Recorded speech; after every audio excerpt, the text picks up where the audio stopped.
Okay, so this video is just going to be a quick little video. We don't have a whole lot of information to go off of at this very moment, other than to talk a little bit about the history of some information regarding the Samsung Galaxy watches.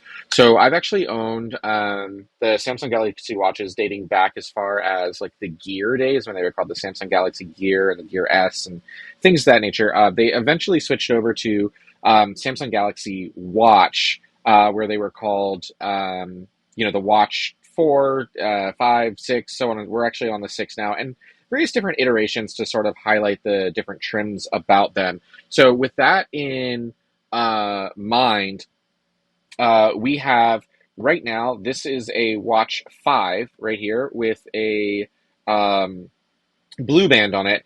And then we have a Watch 5 Pro with the leather band on it. So there's a couple of things to sort of outline. I'm actually taking a look at my lighting and seeing if I can reduce the glare a little bit. Bear with me just a second. We'll kick it down a bit and see how that looks. Not quite. Let's just kill it entirely and see how that looks. We actually may have enough lighting. Yeah, we'll call that good, I guess. It's a little dark, but it's better than having a huge glare going on. So anyway, we have the Watch 5, and then we have a Watch 5 Pro. The differences between these are not like massively different, other than the build materials. The sensors are going to be the same, functionality is going to be the same. The internal storage is going to be the same between the different models. You're just looking at different sizes, and in the Watch 5 Pro, we actually have different build materials. So on the Watch 5s, which were available in a 40 millimeter and a 44 millimeter, they were made out of, I believe it was an aluminum frame. So this one's actually kind of neat. I'm not 100% sure that it shows up on camera very well without having overhead lighting, but overhead lighting sort of creates a glare. But this particular one is blue. And I don't know. This one, Heidi's actually had this watch for about a year now. Yeah, because we bought these at pre-release when they came out last time. And she doesn't have any scratches on it at all. So the blue finish still looks really good. The back of it, we've got our array of sensors. I think she has the 44 millimeter watch. And then we've got a tempered glass screen protector on there.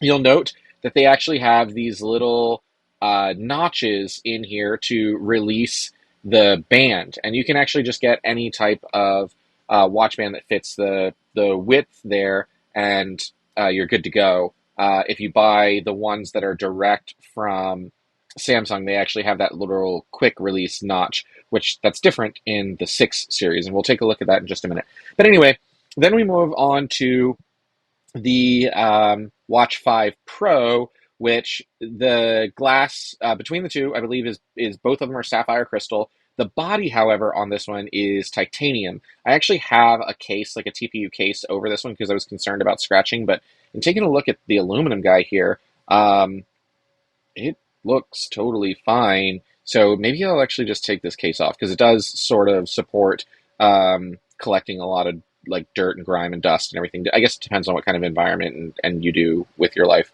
But anyway, looks about the same. However, this is a little bit larger at a 45 millimeter watch.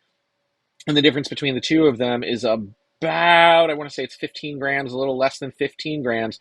They are 20 millimeter straps. They have the same, again, the sensors are the same, the RAM is the same, the memory is the same. They're using Bluetooth 5.2. They have Wi-Fi. They do support NFC. They have this particular one uses 4G LTE. Not that the 5 didn't have a 4G LTE compatible unit. It's just that Heidi decided that she didn't want or need that at that time. However, my 5 Pro, which, by the way, the LTE function is incredibly, incredibly useful. I use it quite a bit. And just having it available, getting notifications when I leave my phone behind or out of range, out of Bluetooth range, things of that nature. Again, it depends on what your lifestyle is and how much you keep your devices, you like your phone, you're off of your phone, and so on and so forth. Um, as to how useful that might be. There's a little bit of a difference in price between a non-LTE, like a Wi-Fi Bluetooth model, versus an LTE model. I want to say the difference in the 6 now that we're on is about $50 or so, something like that. Anyway, so the 44 millimeter, we had a 450 pixel sort of display, round circular display, between the 44 and the 45 millimeter. Battery, I want to say, I'm not 100% sure. Let's actually take a look at my spec sheet that I've got sitting here. So the non-Pro is a 410 milliamp hour battery. The Pro is a 590 milliamp hour battery. But the point of this video is actually to talk about the um, the 6. This is actually the Galaxy Watch 6 Classic sort of video where we talk about that. It's not necessarily a review because we don't even have it out of the box yet. That's what we're going to do now. So today is August, what, 7th? Yeah, Monday, August 7th. And this was not supposed to arrive until um, yeah, this was not supposed to arrive until some time from now, but here it is. And when did this say it was going to arrive? Sometime in September, middle of September, but it's here today. So that's kind of cool, I guess. We're going to go ahead and pop it open and see what we've got inside. On the pre-order, I think you got an enhanced trade-in value. I'm not 100% sure. And then they gave you like a free watch band, something like that. There may have been a discount on the device itself. I don't remember. We're not 100% sure. So yeah, anyway, let's go ahead and have a look to see what we are working with. We've got our shipping manifest, which is cool, I guess. We got a special gift, get up to 40% off while supplies last. Redeem this at a welcome offer. Okay, we'll leave that for Heidi. It just opens up into a box. We're going to go ahead and toss that. When you essentially order these, you're presented with an option to select a band. You actually were supposed to get a free cloth band as well, and that was not in here. I was actually hoping to take that from you, maybe. But yeah, no, we don't see. Oh, yeah, we don't see anything in here. We got the hybrid leather band, which the hybrid leather band actually feels really, really nice if you're looking for a band. It feels really good. So anyway, we've got our hybrid leather band. We'll have a look at that.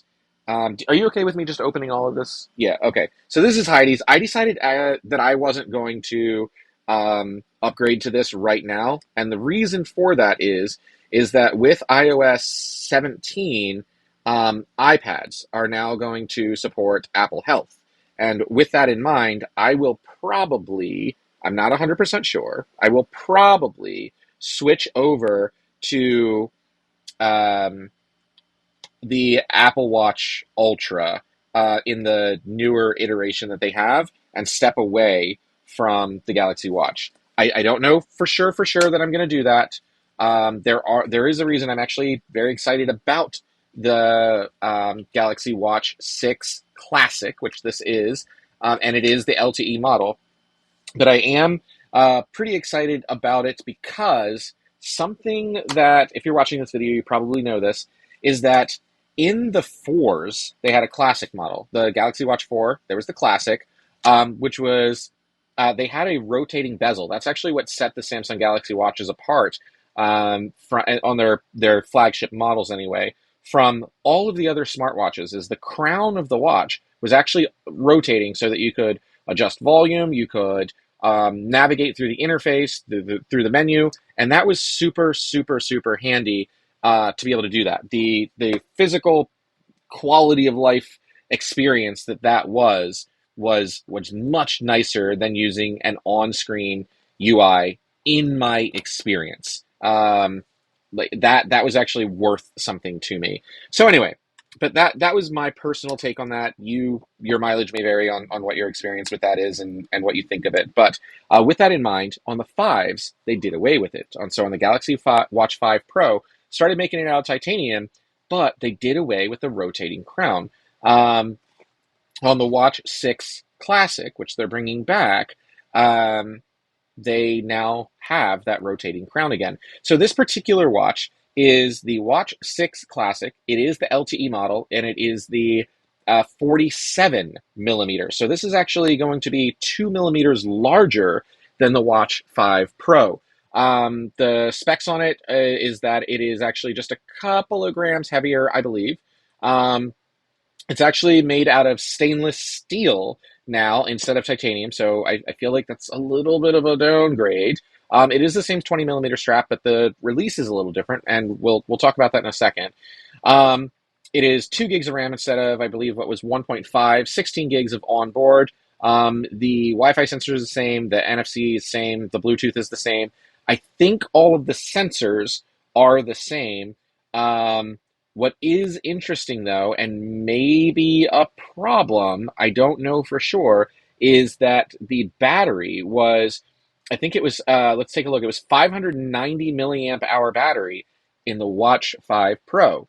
In the Watch 6 Classic, which is 2 millimeters larger, is a 425 milliamp hour battery. So that's 165 milliamp hour less, which is, in my opinion, significant. That's not nothing in a reduction. It's what, 20% reduction in, more than 20% reduction in battery. So I'm hoping that the processor is ideally 20% more efficient. And I don't know if that is the case or not.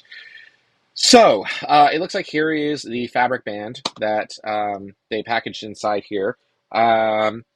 We're not going to get too much into it. I said this is not really a review. It's more of just an unboxing. But wow, this thing is notably heavier. Here, give this a heft. I'm going to hand this back to Heidi off screen. So feel that? Yeah. So this is notably heavier. This is available in a black or in a silver. Again, it's stainless steel.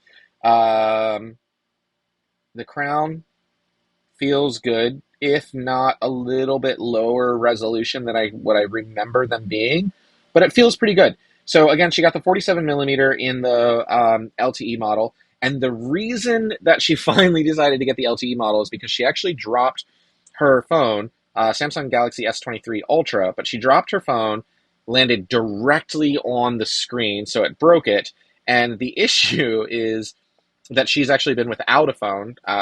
She wasn't interested in getting a temporary phone. She's using Verizon. Verizon uses an activation. They charge an activation fee. You can't just swap a SIM. Natively, they charge an activation fee to switch between phones. So anyway, she's been without a phone, and now so the idea is that she'll be able to use this, activate it with her carrier, and be good to go. The problem that I'm not 100% sure about, though, is that the watches don't pair with the tablets, which she has a Galaxy S8 Ultra as far as the tablet, but she doesn't have her phone, and so I'm not sure that she's actually going to be able to activate the phone feature, or even the watch feature for that matter.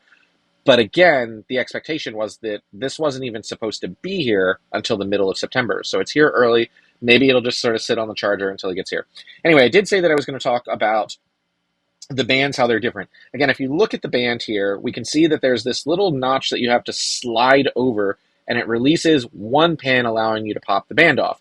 These are now this sort of quick release button that if we push it, it compresses the pins. It looks like it only compresses one pin. That's okay. What we're going to do is go ahead and just install it just to see how quick, easy it is. This is the pin that doesn't look like it's compressing. So we'll go ahead and squeeze it. And that's it. It's on there. You don't have to deal with any of the... Yeah, no, that's solid. You don't have to deal with any of the sort of pinching it sideways and slipping it on and hoping that it goes on, or using a pin tool if you have a non-Samsung band. That was just really, really quick and easy. So as I said, not a review. This is me just sort of rambling as we open it up and take a look at it. I'm kind of curious to see, once I get this other band on, what do I personally think of the S6 Classic with the the black body instead of the stainless body with this color band. I wonder if the stainless band personally would have been better. No, that looks okay. It's going to be a big watch, I think. Like, Heidi, do you care if I just put this over my arm real quick? Okay. So, I won't put a crease in it or anything like that. Let's see what this looks like. I've got a medium, normal sized wrist. Um, Heidi's got a little bit more of a petite wrist. Man, that fills my wrist. Heidi, I'm going to need you as a hand model real quick, or a wrist model real quick. Will you put this on your wrist and to where it's comfortable, and then pop into frame so that we can see what that looks like on your wrist? Heidi is a much, much more petite individual, so I'm curious to see what the 47 looks like on her wrist. We'll give it just a second. She's getting it on. Yeah, you're doing it right. Just slide it through. It's just a traditional wristwatch band. Yeah, I really, really, the feel of the hybrid leather bands are really good. They're very good. So she's actually got it. That's way loose on you. That's just going to roll on your wrist. Okay, will you go ahead and pop your wrist on frame to see what that looks like? Yeah, that takes up, I'm going to pull you forward just a little bit. Set your wrist down on the table.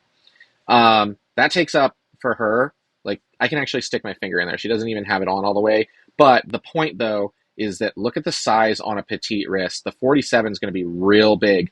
And that may or may not matter to you aesthetically, but there is a functional thing that maybe you haven't considered. The bigger the wrist object is that you've got on, the more likely it is that you're going to bump it into something if it extrudes beyond the traditional scope of your wrist. When you're getting into a car, you might bang into stuff, going around corners, things of that nature. It won't read your heart rate sensor right, and you'll scratch up the body real quick if you wear it like that. Anyway, that said, that's our quick review, not review, but sort of unboxing of what that looks like. We've got a Watch 5, a Watch 5 Pro, a Watch 6 Classic. The 1 millimeter difference doesn't look significant at all. It looks like it's inset a little deeper because of the crown. We also have sort of the second counter. You can't see that on camera, but we've got a second counter here where it shows. Let's see if I can bring that in. I'm not going to be able to bring it in because if I turn the lights on, the glare is going to kick in. But you can actually see the second counter as it goes around the screen of the watch, the 5, 10, 15, 20, so on and so forth, so you can see the positions of the numbers. But that's it. I feel like this video is already long enough. We'll go ahead and kill it here. It is a larger watch. It is a heavier watch. It is made out of lesser materials. It has a smaller battery, but it does have the crown back, the rotating bezel on that. So I guess the question is what's more important to you? It's a good looking watch. I don't know that I would recommend someone buy the 5 Pro over this guy for any reason.